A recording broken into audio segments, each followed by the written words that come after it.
Going to continue with neurophysiology और अब हम टाइप ऑफ न्यूरॉन्स पढ़ेंगे। बेसिक कॉन्सेप्ट्स हैं, एमसीक्यूज डायरेक्टली भी आते हैं, indirectly you get a lot of information, क्योंकि न्यूरोफिजियोलॉजी इज़ वेरी वास्ट। बहुत सारी चीज़ें पूछी जा सकती हैं, कोई ऐसी चीज़ नहीं है जो कि आप कहें कि ये डेफिनेटली कांट कम अप। ठीक है, इससे डायरेक्ट एमसीक्यूज पे आते हैं और इनडायरेक्ट कॉन्सेप्ट्स बनाने के लिए which basically give you a bit of an idea और a bit of a baseline to solve some complicated MCQs. Basically हम 5 तरह के न्यूरॉन्स के बारे में स्टडी करेंगे। अब पहला है यूनिपोलर। यूनिपोलर एक ऐसा न्यूरॉन है जिसका सिर्फ एक पोल है। What do we mean by a pole? Pole का मतलब है कि एक एंड जिससे कोई एक्सटेंशन निकल रही है। यूनिपोलर की सिर्फ एक एक्सटेंशन है, which is a bit weird because we know neurons are suppose to be a means of communication. मतलब कि न्यूरॉन का इनपुट भी होना चाहिए और टेक्निकली एक आउटपुट भी होना चाहिए। So the concept of a unipolar neuron is a bit strange. Basically unipolar का यही मतलब है कि सिर्फ एक ही प्रोसेस है। Quite obviously this is going to be very rare in humans because humans are very complicated multi synapses वाले बंदे हैं। ठीक है, so unipolar neuron एक rarity है, it's not the norm. ज़्यादातर इन्वर्टिब्रेट्स में ये होते हैं। ठीक है, अर्ली ह्यूमन एम्ब्रियोज में जब न्यूरोजेनेसिस शुरू होती है एंड उसने काफ़ी ज़्यादा मॉडिफाई होना होता है। ठीक है, ये थ्योरेटिकल है, इट्स नॉट समथिंग जो कि आप इंसानों में देखेंगे। We have something called pseudo unipolar. अब सूडो यूनिपोलर से आपको क्या चीज़ समझ आ रही है? जो कि लगता है कि उसका एक ही प्रोसेस है, लगता है कि न्यूरॉन का एक ही पोल है, बट एक्चुअली एक पोल नहीं है। फंक्शनली स्पीकिंग एक पोल नहीं है, एनाटॉमिकली स्पीकिंग है। एक सिंगल ही प्रोसेस है, लेकिन प्रोसेस सोमा यानी सेल बॉडी से निकलने के बाद ब्रांच कर देता है टी शेप्ड, जैसे कि अल्फ़ाबेट टी नहीं होता, एक प्रोसेस है टी शेप्ड, उसकी बाइफिकेशन होती है। One of the bifurcated processes is the axon, the other is the dendrite. एक सेंट्रल है, एक पेरिफेरल है। बेसिकली एक सेंटर की तरफ जा रहा है प्रोसेस सेंटर के साथ कम्युनिकेट करने के लिए, एक पेरिफेरी की तरफ जा रहा है रिसेप्टर के साथ कम्युनिकेट करने के लिए। अब this is important, this is a previous MCQ. An important or the important example of pseudo unipolar neuron are the neurons जो कि dorsal root ganglia में present होते हैं। dorsal root ganglia क्या है? It's the root of the दो roots होते हैं ना spinal cord के, anterior, ventral, dorsal, posterior। anterior को ventral भी कहते हैं, dorsal को posterior भी। anterior में basically तमाम basically ना nerve fibers निकल रहे होते हैं। ठीक है, जो कि बेसिकली इनोवेट कर रहे होते हैं मस्कुलेचर को। जबकि जो डॉर्सल रूट है ना, उसमें सेंसरी नर्व फाइबर्स होते हैं। ठीक है, और उनकी सेल बॉडी भी होती है, इसलिए गैंग्लिया बन रहा होता है। एंटीरियर तो सिर्फ रूट कहते हैं ना, डॉर्सल में कहते हैं डॉर्सल रूट है, डॉर्सल रूट के अंदर एक गैंग्लिया भी है, क्योंकि जो सेंसरी हमारे नर्व्स हैं उनकी सेल बॉडी भी रूट के अंदर ही है, क्योंकि वो सूडो यूनिपोलर है। ठीक है, जो एंटीरियर हॉर्न है ना, जो नर्व फाइबर्स एंटीरियर रूट में होते हैं ना, उनकी सेल बॉडी बेसिकली प्रेजेंट होती है एंटीरियर हॉर्न के अंदर, और रूट में बेसिकली नर्व फाइबर्स होते हैं जो कि पेरिफेरी की तरफ जा रहे होते हैं। लेकिन जो फर्स्ट ऑर्डर न्यूरॉन होते हैं ना हमारे सेंसरी सिस्टम्स के, वो रूट के अंदर ही होते हैं और गैंग्लिया बनाया हुआ होता है। Ganglia is a collection of cell bodies. Hopefully साथ में आपकी कुछ बेसिक्स रिवाइज हो रहे हैं। ठीक है, तो ये हमने डिस्कस किया। इसके अलावा जो हमारे सेंसरी क्रेनियल गैंग्लिया है ना, अब देखो दो ही तरह के हमारे पास सेंसरी गैंग्लिया है। एक वो जो कि spinal cord, they have those which have to do with the spinal cord and those which have to do with the brain stem। ठीक है, यही दो जगह है ना जहाँ पर सेल बॉडीज हैं वेरियस सेंसरी न्यूरॉन्स की, जो कि सेंसेशंस लेकर आ रही हैं from the various parts of the body. तो तमाम जो सेंसरी गैंग्लिया ना, वहाँ जो न्यूरॉन्स होते हैं ना, वो सूडो यूनिपोलर ही होते हैं, be at the spinal cord segments, be at the cranial nerves from 1 to 12। ठीक है, इंपॉर्टेंट है। सूडो यूनिपोलर, यूनिपोलर है एनाटॉमिकली स्पीकिंग, फंक्शनली स्पीकिंग वो बाइपोलर ही है। एक सेंट्रल है और एक पेरिफेरली गोइंग प्रोसेस है जो कि बाइफिकेट करता है from the anatomically common process. दो इंपॉर्टेंट है, the dorsal root ganglia and the cranial nerves, basically उनके जो न्यूक्लियाई है ना। ठीक है, सो याद रखें, इमेजिन करें कि you are in a spinal cord segment, आपको वेंट्रल रूट नज़र आ रहा है, डॉर्सल रूट नज़र आ रहा है, डॉर्सल रूट के अंदर, ठीक है, सो इमेजिन करें आप किसी स्पाइनल कॉर्ड के सेगमेंट में आगे की तरफ वेंट्रल रूट निकल रहा है, पीछे की तरफ आपको डॉर्सल रूट नज़र आ रहा है, ऐसा ही है ना। डॉर्सल रूट के बीच में आपको गैंग्लिया नज़र आ रहा है, और गैंग्लिया के अंदर आपको सेल बॉडीज़ नज़र आ रही हैं जिनकी जिनके बेसिकली सेल बॉडी से सिर्फ एक प्रोसेस निकल रहा है जो कि दो में बाइफिकेट कर रहा है। देन इमेजिन कि you're in the brain stem, और ब्रेन स्टेम की सेंसरी गैंग्लिया है, उधर भी यही हिसाब है। ठीक है, कौन सी इन्फॉर्मेशन है, तमाम ही बेसिकली जो भी सेंसेशंस महसूस होती हैं, fine touch, crude touch, pressure, pain, temperature, proprioception, vibration, you name it. फिर बाईपोलर है जिनकी दो पोल्स हैं, ऐसे न्यूरॉन्स जिनकी सेल बॉडी से दो पोल निकल रहे हैं, यानी एक एक्सॉन निकल रहा है और एक डेंड्राइट निकल रहा है। Quite obviously these are going to be special senses वाले। ठीक है, इतना भी नहीं, लेकिन आपको याद होगा कि जब आपने विजुअल कॉर्टेक्स पढ़ा था, आपने रेटिना का स्ट्रक्चर पढ़ा था, तो बड़े प्रोमिनेंट किस्म के बाईपोलर न्यूरॉन्स उन्होंने डेमोन्स्ट्रेट किए हुए थे when they were showing the various layers of the retina. तो अगर आप वो चीज़ ध्यान में रखें और इस कॉन्सेप्ट को बेसिकली सिमुलेट करें कि हर जो स्पेशल सेंसरी ऑर्गन है ना, जैसे कि आपकी आँख हो गई, ठीक है, जैसे कि आपकी ऑल्फैक्टरी एपिथेलियम, जो स्पेशल सेंसेस नहीं होती पांच, the ability to see, the ability to smell, the ability to hear, दो स्पेशल सेंसेस जो कि हम पढ़ते थे प्राइमरी में, they have to do with the bipolar neuron. ठीक है, रेटिना में भी बाइपोलर सेल्स हैं, ऑल्फैक्टरी एपिथेलियम के जो सेल्स हैं वो भी बाइपोलर होते हैं। जो वेस्टिबुलर और कॉक्लियर गैंग्लिया है ना क्रेनियल नर्व्स में, है तो ये भी सेंसरी गैंग्लिया, बट वो स्पेशल सेंसेस वाले हैं ना, so they are bipolar, they are not pseudo unipolar. And this can be a trick question कि वो मेंशन करें वेस्टिबुलर एंड कॉक्लियर, और आप सोचें कि मुझे तो ये बताया गया था कि cranial nerve sensory ganglia pseudo होते हैं, तो ये भी सूडो होगा, but no, this is technically a ganglia of special senses, तो ये बाइपोलर है। इसको याद करने का निमोनिक है bi is equal to two senses. ठीक है, अब बाइपोलर सेल्स किन किन डिजीज़ प्रोसेस में ख़राब होते हैं, something known as retinitis pigmentosa which is genetic, progressive, leads to blindness, very very bad condition. Anosmia जिसमें ऑल्फैक्टरी बाइपोलर न्यूरॉन्स नहीं होते, सेंस ऑफ स्मेल नहीं होती basically, and sensory neural deafness which can be secondary to noise among other factors.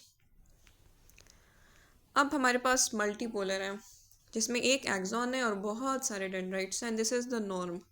These are the most common neurons in the central nervous system। ठीक है, brain में और spinal cord दोनों की बात हो रही है। अब ज़्यादातर जो इम्पोर्टेंट न्यूरॉन्स है ना सेरिब्रल कॉर्टेक्स के, जिसमें पिरामिडल सेल्स आ गए, ये सेरिबेलम के परकिंजे सेल्स आ गए जो कि मेन आउटपुट होते हैं, ऐसे ही है ना। और जो मोटर न्यूरॉन्स हैं स्पाइनल कॉर्ड के, स्पाइनल कॉर्ड में हमने कहता है वेंट्रल रूट है, डॉर्सल रूट है। Ventral root has to do with the sensory, the dorsal has to do with the sensory, the ventral are the nerve fibers of the motor neuron. और वो motor neuron itself किधर है, उनकी cell bodies किधर है, in the anterior slash ventral horn. तो ये जो मोटर न्यूरॉन्स है ना एंटीरियर हॉर्न के, ये मल्टीपोलर हैं, बहुत सारे डेंड्राइट्स हैं। So they are receiving information from many factors. ऊपर से सेंसरी इन्फॉर्मेशन भी ट्रांसमिट हो रही है, साथ में रेंशॉ सेल्स भी हैं जो कि लैटरल इनहिबिशन कर रहे हैं, यानी बहुत सारी इनपुट रिसीव कर रही है, और फिर वो सोच समझ कर डिसाइड करते हैं कि मसल को मूव करना है या नहीं करना, कैसे करना है और क्यों करना है। And the same goes for the pyramidal cells in the cerebral cortex and the Purkinje cells in the cerebellum. Both of them serve as the output neurons of the cerebral and the cerebellar cortex respectively. Most neurons, most common. There is something known as acute myotrophic lateral sclerosis. वो भी motor neuron disease है, तो यही multipolar neurons of the anterior horn are destroyed. और cerebellar ataxia होता है, वो भी एक न्यूरोडिजेनरेटिव कंडीशन है, उसमें भी यही अनफॉर्चुनेटली यही मल्टीपोलर न्यूरॉन्स डिस्ट्रॉय होते हैं। ठीक है, अब जो लास्ट टाइप है ना वो है एनेक्सोनिक, जिसका एक्सॉन ही नहीं होता, बस डेंड्राइट्स होते हैं। एनेक्सोनिक का ये मतलब नहीं है कि कोई प्रोसेस ही नहीं है, इसका मतलब है कि एक्सॉन नहीं है, बहुत डेंड्राइट्स हैं, यानी इनपुट तो बेतहाशा रिसीव करता है, आउटपुट देने की जहमत नहीं करता। जो ब्रेन में इंटर न्यूरॉन्स है ना, they are technically classified as anaxonic. ठीक है, जो बेसिकली इनहिबिटरी रोल प्ले करते हैं। रेटिना में भी एनेक्सोनिक होते हैं। ठीक है, अब इसकी जो एग्जांपल है ये इंपॉर्टेंट है, इट्स अ पास्ट एमसीक्यू। जो एमाक्राइन सेल्स है ना रेटिना के, वो डायरेक्ट आउटपुट इनपुट में इनका रोल नहीं होता, इनका मॉड्यूलेटरी रोल होता है. सो ये दीज आर एनेक्सोनिक. याद करने का यही तरीका है कि A for amacrine, A for anaxonic, and the other example of the anexonic neuron in the human body, the human brain, are the interneurons of the CNS. एनेक्सोनिक का मतलब है एक्सॉन नहीं है, इसका ये मतलब नहीं कि डेंड्राइट भी नहीं है, डेंड्राइट बहुत सारे हैं. मकसद इनका प्रोसेसिंग में होता है, which is why they don't have the axon. तो जो विजुअल प्रोसेसिंग है वो भी एमाक्राइन सेल्स का काम है, तो इसलिए वो एनेक्सोनिक है. ब्रेन इंटरन्यूरॉन्स का भी एक ही मेन फंक्शन होता है ना. ठीक है, अभी निमोनिक्स है. U is equal to uno which means unipolar, एक ही प्रोसेस है. इंसानों में इसका कोई लेना देना नहीं है. Pseudo has a T shaped bifurcation. Bi का मतलब है स्पेशल सेंसेस, विजन, स्मेल और हियरिंग. ठीक है, multi are the most common. Majority of the neurons in the CNS are multi neurons. ये भी एक एमसीक्यू हो सकता है. एनेक्सोनिक का एक्सॉन नहीं है लेकिन डेंड्राइट्स हैं. सबसे जो कॉमन टाइप है ना न्यूरॉन की in the central nervous system are the multipolar. अगर वो पूछें कि प्राइमरी सेंसरी न्यूरॉन्स हमारे कौन से होते हैं, प्राइमरीली कौन से होते हैं, तो pseudo unipolar, because special senses are considered to be an exception. ठीक है, जो स्पेशल सेंसेस हैं उनका बाइपोलर होता है. जो नॉर्मल प्राइमरी सेंसेशन के न्यूरॉन्स हैं ना वो सूडो यूनिपोलर हैं. जो स्पेशल सेंसेस वाले हैं, देखने की सलाहियत, सूंघने की सलाहियत, सुनने की सलाहियत, that those are bipolar. Primitive type neurons unipolar होते हैं. इंटर न्यूरॉन्स एनेक्सोनिक होते हैं. हमने बहुत डिटेल्स पढ़ ली हैं. आगे हमने प्रीवियस एक वीडियो में डिस्कस किया था ना सीएनएस के सपोर्टिंग न्यूरॉन्स को. उसमें मैंने कहा था कि प्रोटोप्लाज्मिक और फाइब्रस को भी डिस्कस करने की ज़रूरत है in terms of their location, in terms of the differences in their processes and in terms of their function. Fibrous white matter में है. ठीक है, लंबे होते हैं, ब्रांचिंग कम होती है. Interestingly these are more abundant. Now this is an MCQ जो कि याद करने वाली बात है कि फाइब्रस टिश्यू ज़्यादा अबंडेंट है when there is tissue damage. तो एक निमोनिक है याद करने के लिए कि फाइब्रस जो एस्ट्रोसाइट्स है ना वो प्रोटोप्लाज्मिक एस्ट्रोसाइट्स की निस्बत ज़्यादा अबंडेंट होते हैं. या याद कर लें lots of fibre in diet, voluminous fibre. Main मकसद एस्ट्रोसाइट्स का स्कार टिश्यू बनाना है इंजरी के बाद, और प्रोटोप्लाज्मिक का साइनेप्टिक ट्रांसमिशन को मॉड्यूलेट करना है और ब्लड ब्रेन बैरियर को मेंटेन करना है. ठीक है, ये इंपॉर्टेंट बात है कि जो फाइब्रस एस्ट्रोसाइट्स हैं ना दे आर द वंस जो कि टेक्निकली फाइब्रोसिस करवाते हैं. याद करना इतना मुश्किल नहीं है. Fibrous astrocytes are the ones जो कि फाइब्रोसिस कराते हैं in the brain and they are more abundant. जबकि जो बाकी मुश्किल काम है ना कि न्यूरोट्रांसमीटर के लेवल्स को ठीक रखना, पोटेशियम की बफरिंग, साइनेप्सिस की मेंटेनेंस और ब्लड ब्रेन बैरियर की मेंटेनेंस, ये तमाम काम है प्रोटोप्लाज्मिक का. तो हमने बहुत सारी चीज़ें डिस्कस कर दी हैं. अच्छा, अब क्योंकि आई वांट कि कोई चीज़ मिस ना हो तो कुछ छोटे छोटे कॉन्सेप्ट्स भी हम मेन कॉन्सेप्ट्स के साथ देखेंगे. एक तो पहले रिवाइज करते हैं. 5 तरह के हैं यूनिपोलर, जिनकी कोई हैसियत नहीं है, एक्चुअली हमारे पास नहीं होते हैं because these are very primitive neuron types. Early embryogenesis में हो सकता है होते हों, अडल्ट मेल फीमेल में नहीं है. फिर आते हैं हमारे बॉडी के, हमारे ब्रेन के मेन सेंसरी न्यूरॉन्स जो कि सूडो यूनिपोलर है, और मेन मोटर न्यूरॉन्स जो कि मल्टी वो है, क्या कहते हैं सॉरी, मल्टीपोलर है. फिर स्पेशल सेंसेस के न्यूरॉन्स जैसे कि देखना, सूंघना और सुनना, वो है बाइपोलर. और एनेक्सोनिक जिनका मेन मकसद प्रोसेसिंग है, जैसे कि visual processing as demonstrated by the amacrine cells of the retina. तो ये कुछ इंपॉर्टेंट बातें थी. टॉपिक के साथ एक छोटी सी अब कुछ चीज़ें डिस्कस करते हैं. तो पता होना चाहिए कि बेबिंस्की रिफ्लेक्स है, प्लांटर रिफ्लेक्स है, which is an indication of, अगर पॉजिटिव हो तो it's an indication of upper motor neuron injury in the adult में. कैसे आप इलिसिट करते हैं, ऑब्वियस ही बात है, लेकिन रिपीट कर लेते हैं बिकॉज समटाइम्स पार्ट 1 की तैयारी करते करते you lose a little bit of your senses. तो जो lateral sole of the foot है ना उसको आपने स्ट्रोक करना होता है, not the medial quite obviously. Heel से शुरू करते हैं till the little toe and then you basically move it across the ball of the foot. Normal adult में क्या होता है, what is the normal response?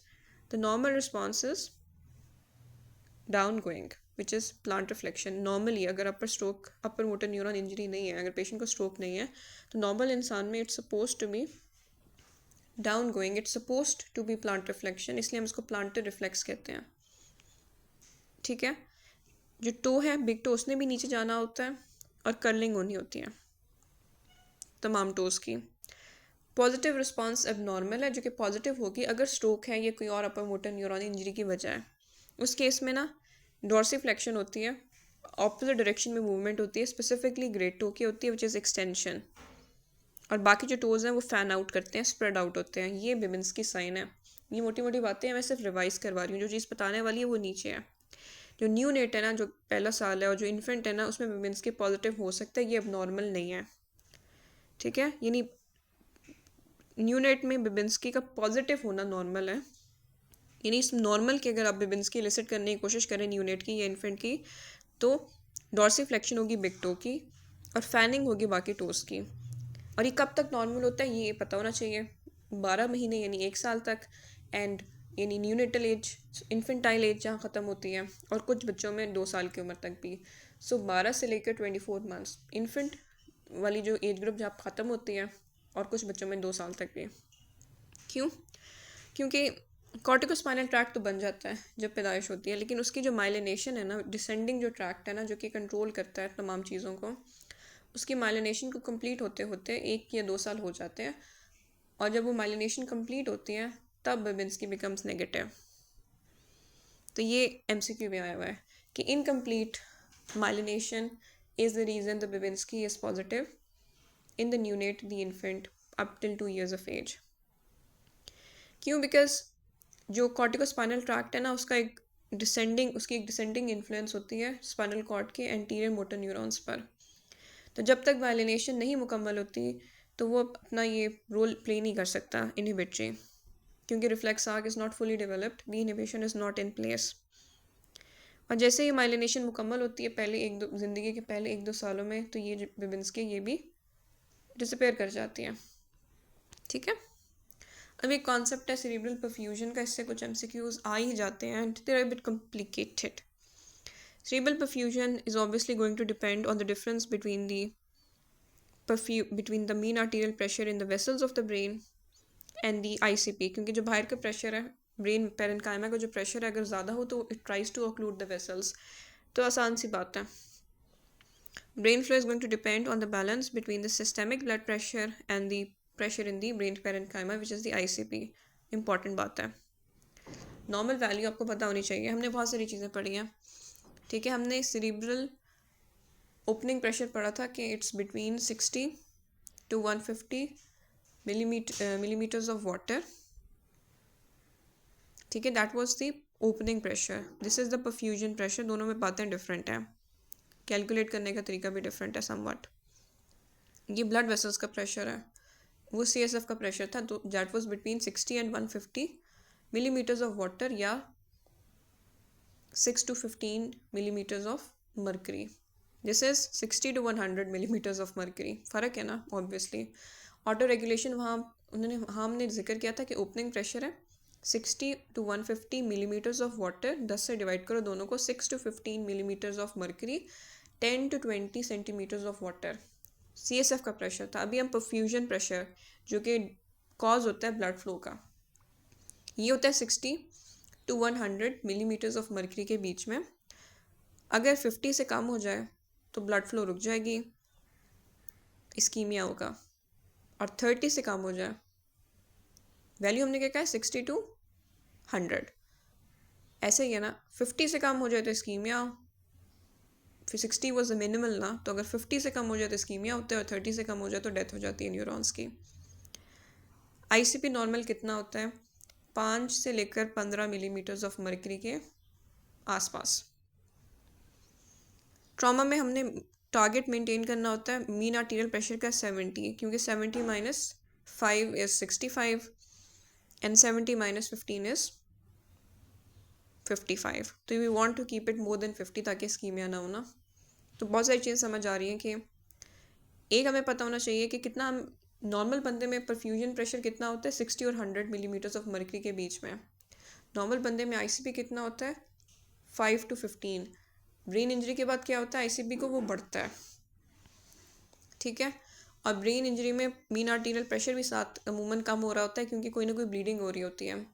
तो आप मीन आर्टीरियल प्रेशर कम से कम ऐसे पॉलीट्रॉमा वाले पेशेंट में आपने रखना होता है मोर देन 70। ये MCQ हो सकता है। इवन द रेंज है 60 to 100, when we are talking about the cerebral perfusion pressure, right? तो अब मीन आर्टीरियल प्रेशर 70 तक होगा तो तब ही you can for the most part maintain the cerebral perfusion pressure within range जो कि फुलफिल कर रहा है नीड्स को. ठीक है. अब नॉर्मल ब्लड फ्लो कितना होता है ब्रेन का, दिस इज़ इम्पॉर्टेंट. किडनीज वगैरह का भी आपको याद होना चाहिए. किडनी के बारे में हम पढ़ते हैं कि 25% of the total cardiac output is towards the kidneys और 15% of the total cardiac output is towards the brain, which is basically 50 ml of blood per 100 gram of brain mass in a minute time interval. ठीक है. जो cerebral perfusion है that is 50 ml, यानी 50 ml is less than 100 ml, not 500. 50 ml per 100 gram of brain tissue एक minute में, which makes up round about 15% of the total cardiac output.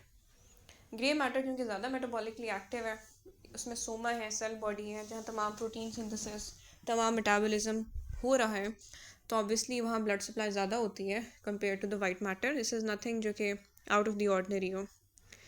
Auto regulation, ये values आपको याद होनी चाहिए कि ऑटो रेगुलेशन हमने पढ़ा था ना कि किडनी में सक्सेसफुल होती है बिटवीन 80 एंड 200, तो ब्रेन में होती है 50 और 150 और कुछ जगहों में 60 और 150 के बीच में. इतना अगर मीन आर्टीरियल प्रेशर वेरी करे, यानी 50 से कम हो जाए या 150 से ज़्यादा हो जाए, तो इस रेंज में किसी ना किसी तरीके से ब्रेन फिर भी ब्लड फ्लो को कांस्टेंट रख लेता है. वो कहता है यार आई डोंट केयर कि तुम्हारा कि मीन आर्टीरियल प्रेशर 60 हो गया instead of the average of 100, मैं किसी ना किसी तरीके से ब्लड फ्लो को मेंटेन करूँगा जितना कि नॉर्मल होता है, ब्रेन को पता भी नहीं चलेगा. या आप हाइपरटेंसिव हैं, आई विल स्टिल ट्राई कि ब्लड फ्लो बढ़े ना. ठीक है. अब क्या क्या रेगुलेटर्स होते हैं जो इफ़ेक्ट करते हैं वेजोडाइलेशन इन दी ब्रेन को. अगर CO2 का पार्शियल प्रेशर बढ़े ना तो ये बहुत पोटेंट वेजोडाइलेटर होता है और ब्लड फ्लो बढ़ जाती है. एंड ऑब्वियसली अगर CO2 का पार्शियल प्रेशर कम हो तो ऑपोजिट इफेक्ट इज सीन. ठीक है. तो अगर पार्शियल प्रेशर CO2 का बढ़ जाए, नॉर्मली इट्स राउंड अबाउट 40 मेरे ख्याल में होता है, 40 के आसपास होता है. तो अगर बढ़ जाए पार्शियल प्रेशर CO2 का तो ये एक वेजोडाइलेटर है. और अगर पार्शियल प्रेशर ऑक्सीजन का कम हो जाए तो वो एक पोटेंट वेजोडाइलेटर है. किससे कम हो जाए? 50 मिलीमीटर्स ऑफ मर्करी से. 80 to 100 इज आर्टीरियल PaO2. अगर 50 से कम हो पार्शियल प्रेशर ऑक्सीजन का इन द CSF, तो उसकी वजह से बहुत ज़्यादा एविडेंट किस्म की वेजोडाइलेशन होती है. ठीक है. So blood pressure autoregulation और blood flow autoregulation successful रहती है between the mean arterial pressure ranges of 60 to 150 या 50 to 150 according to some resources. ठीक है. वैसे पता है कि cerebral perfusion होने के लिए mean arterial pressure needs to be significantly more than the ICP. ठीक है. और हम ब्लड फ्लो को मेंटेन कर लेते हैं in between mean arterial pressure ranges of 60 to 150. Now we are assuming से कि सिर्फ मीन आर्टीरियल प्रेशर में चेंजेस आ रही हैं बिकॉज ऑफ हाइपोवोलीमिक या hypertensive state. We are not adding the context of a brain injury जो कि ICP को भी अफेक्ट करेगा. पॉलीट्रॉमा में चीज़ें कॉम्प्लिकेट हो जाती हैं ना, ICP बढ़ी, मीन आर्टीरियल प्रेशर कम हो रहा है, चीज़ों को अंदाजे के हिसाब से ठीक रखना मुश्किल हो जाता है. सबसे इंपॉर्टेंट एक्यूट रेगुलेटर क्या होता है ब्लड फ्लो का? Is it the BP? नहीं, वो तो ऑटो रेगुलेट होता है, इट्स द CO2. ऑक्सीजन भी इंपॉर्टेंट है लेकिन CO2 इन मामलात में ज़्यादा इंपॉर्टेंट होता है. ठीक है. What is the Cushing's reflex? It's the last ditch effort to maintain cerebral perfusion. ICP बढ़ता है ब्रेन इंजरी की वजह से. The body responds by increasing the blood pressure, the mean arterial pressure significantly, ताकि सम हाउ सेरिब्रल परफ्यूजन फिर भी adequate रहे. Unfortunately occasionally BP इतना बढ़ जाता है कि वो कॉज ऑफ कार्डियक इवेंट बन सकता है. अगर ICP 20 से ज़्यादा है, नॉर्मली हमने कहा था 5 से लेकर 15 के बीच में होता है. अगर वो 20 से ज़्यादा है तो आपने एग्रेसिवली मैनेज करना है. It's nothing to be taken lightly. आपने इक्वेशन याद रखनी है सेरिब्रल परफ्यूजन की. Mean arterial pressure minus the ICP. क्या फैक्टर्स अफेक्ट करते हैं ब्लड फ्लो को? BP to some extent beyond the ranges of autoregulation, यानी less than 50 and more than 150 millimetres of mercury. CO2 की concentration, oxygen की concentration. ठीक है. तो ये चीज़ें भी इंपॉर्टेंट हैं, इनसे भी MCQs आते हैं. इक्वेशन को एक बार देख लें आप. नॉर्मल जो सेरिब्रल परफ्यूजन प्रेशर है वो देख लें, ICP नॉर्मल देख रहे हैं, मैप का टारगेट ट्रॉमा में देख लें, ब्लड फ्लो नॉर्मल देख लें, 50 ml per 100 gram tissue per minute, slightly more in the grey matter and less in the white matter. ये चीज़ें आप देख लें. इससे पहले हमने एक बड़ा इंपॉर्टेंट टॉपिक कर लिया था which was the type of neurons. Pseudo unipolar हमारे सेंसरी न्यूरॉन्स हैं. बाईपोलर स्पेशल सेंसस के न्यूरॉन्स हैं. Multi are the anterior horn motor neurons and the output neurons of the cerebellum and the cerebrum. Anaxonic have a role in processing जैसे कि visual processing as typified by the amacrine cells in the retina.